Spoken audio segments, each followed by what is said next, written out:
Hi hello எல்லாருக்கும் மாலை வணக்கம் கைஸ். இன்றைக்கி நம்ம பார்க்க போகிற ரெசிபி பார்த்தீங்கன்னா சேமியா ஜவரிசி பாயசம். ஸோ இது வந்து செஞ்சு வச்சு எப்படி ஒரு 3-4 டேஸ் கூட யூட்டிலைஸ் பண்ணுறதை நம்ம தான் பார்க்க போகிறோம் இன்றைக்கி ரெசிப்பியில். ரொம்ப ஈஸியான ரெசிபியில் ஒரு ½ hour இருந்ததுன்னா பண்ணிடலாம், ரொம்ப கஷ்டம் கிடையாது. நம்ம ஸ்வீட்ஸ் பண்ணதிலே இதுதான் இருக்கிற ஈஸியான ரெசிபி, காம்ப்ளெக்ஸே கிடையாது. ஜவரிசியை வந்து ஆக்சுவலி பார்த்திங்கன்னா குக்கரில் வந்து ஒரு விசில் மட்டும் வச்சு எடுக்கணும். ஜவரிசியை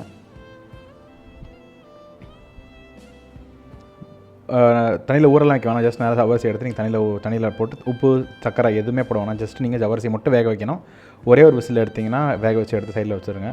இது எடுக்கிற சைடில் பார்த்திங்கன்னா நம்ம வந்து லைட்டெல்லாம் எல்லாத்தையும் நெய்யில் வதக்க கீ ரோஸ்ட் பண்ண போகிறோம். கீ ரோஸ்ட் இதெல்லாம் பண்ணணுன்னு பார்த்தீங்கன்னா முந்திரி, பாதாம், உங்களுக்கு என்ன நட்ஸ் என்ன நட்ஸ் அதெல்லாம் போட்டுக்கோங்க. நான் வந்து முந்திரியும் திராட்சை, உலர் திராட்சை, காந்த திராட்சை போட்டு சாட்டே பண்ணுறேன். முந்திரி ஹாஃபாக பிரேக் பண்ணியிருக்கேன். ஆக்சுவலி கர்னல்ஸ் ரொம்ப பிரேக் பண்ணல, ஹாஃபாக தான் பிரேக் பண்ணியிருக்கிறேன். நீங்கள் வேணும் இன்னும் இப்போ மைனட்டாக வேணும், சாப்பிடும்போது லைக் ரொம்ப மாட்டாமல் சாப்பிட்ணும் அப்படின்னு ஆசைப்பட்டீங்கன்னா இன்னும் ஹாஃபாக கூட போட்டுக்கலாம். ஃபஸ்ட்டு எப்போவுமே முந்திரி போட்டுருங்க. திராட்சை ஃபஸ்ட்டு போட்டிங்கன்னா இதாகிடும். ஸோ ஃபஸ்ட்டு முந்திரி போட்டுருங்க. முந்திரி போட்டு வதங்கினதுக்கு வந்து திராட்சை போட்டு வதக்குங்க. திராட்சை போட்டு டக்குன்னு வதங்கிடும். திராட்சை வதங்கினதுக்கப்புறம் பார்த்தீங்கன்னா சேமியா இருக்குல்ல, பேம்பினோ சேமியான்னு சொல்லுவாங்க. அது லைக் திக்காக அந்த ரோஸ்டட் சேமியா இருக்கும். அது கிடச்சாலும் ஓகே, அது கிடைக்கலாம். இது மாதிரி சேமியா போடுங்க, போட்டுருங்க.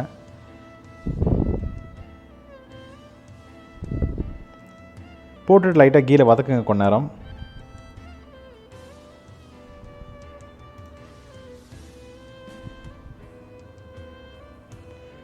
வதக்கினீங்கன்னா தான் ஒட்டாமல் இருக்கும். ஸோ நல்லா போட்டு வதக்குங்க.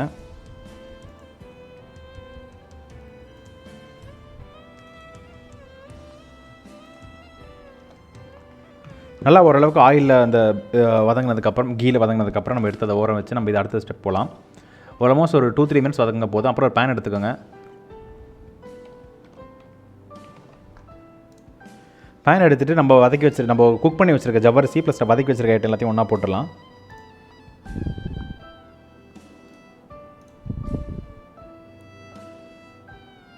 ஒன்றா போட்டு ஆக்சுவலி இப்போ ஒன்றா குக் பண்ணுவோம். ஸோ பாயில் பண்ணுவோம்.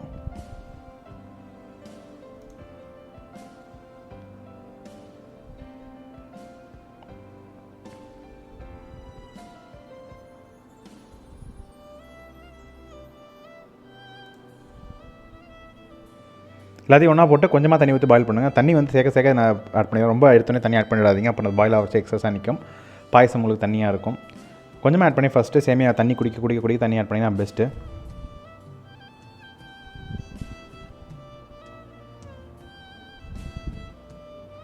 நல்லா மிக்ஸ் பண்ணுங்கள் ஃபஸ்ட்டு. ஒட்டாது, ஏன்னா நம்ம சேமியா வதக்கிட்டோம், அதனால் ஒட்டாது.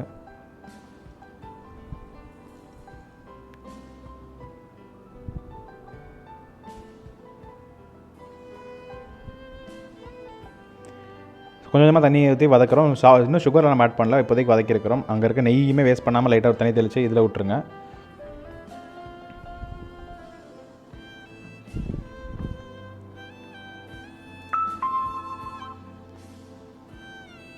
நல்லா மிக்ஸ் பண்ணிகிட்டே இருங்க.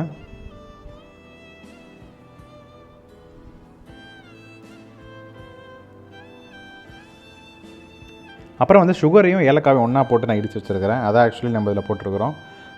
ஃபுல்லாக சுகர் அதை ஆட் பண்ணல, சுகரையும் இதையும் ஒன்றா மிக்ஸ் பண்ணி நம்ம இதில் போட்டிருக்கோம். ஸோ போட்டுட்டு அதுக்கப்புறம் சுகர் ஆட் பண்ணுறோம். நான் ஒரு 8 ஸ்பூன் சுகர் ஆட் பண்ணுறேன். மில்க் மேட் ஆட் பண்ணுறதா சுகர் கம்மியாக ஆட் பண்ணிக்கோங்க. மில்க் மேட் போடலாம், சுகர் ஜாஸ்தி ஆட் பண்ணுங்கள்.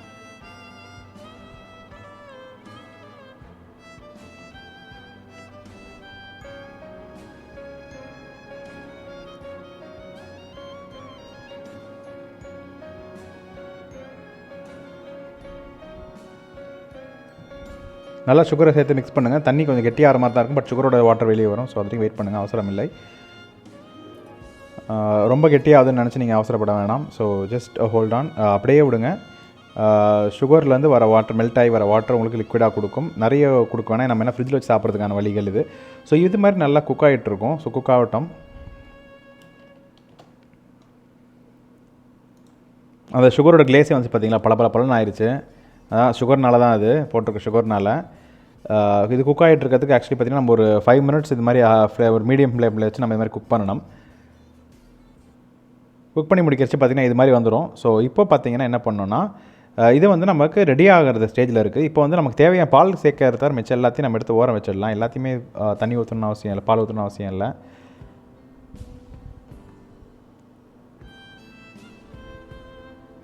எடுத்து தேவையான சைடில் வச்சுட்டு இது எதுக்கோ இதுக்கு மட்டும் நம்ம இது ஊற்றுறோம், பால் ஊற்றலாம். ஆக்சுவலி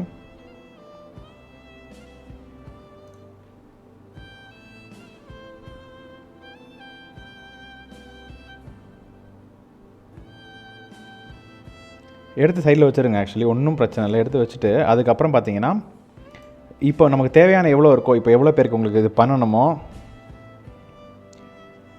அதுக்கு மட்டும் பால் தேவையான அளவு ஊற்றி மிக்ஸ் பண்ணி எடுத்து யூஸ் பண்ணி ரொம்ப நல்லாயிருக்கும். ரொம்ப டேஸ்ட்டே டெலிஷியஸாக இருக்கும். கண்டிப்பாக அதை ட்ரை பண்ணி பாருங்கள். ட்ரை பண்ணிவிட்டு எப்படி இருக்குன்ற ஃபீட்பேக் கமெண்ட் செக்ஷனில் போடுங்க. எல்லாம் பத்திரமா இருங்க. ரொம்ப ஈஸியான ரெசிபி இது. வீட்டில் ஒரு ஸ்வீட் செய்யணும், கெஸ்ட் வந்துட்டாங்க, 30 மினிட்ஸில் செஞ்சு கொடுக்குற ரெசிபி இது. ஸோ கண்டிப்பாக ட்ரை பண்ணி பார்த்து உங்கள் ஃபீட்பேக்கை கமெண்ட் செக்ஷனில் போடுங்க. தேங்க்யூ ஸோ மச் ஃபார் வாட்சிங். மீண்டும் அடுத்த வீடியோவில் பார்க்க மாதிரி take care. See you. Bye bye all guys.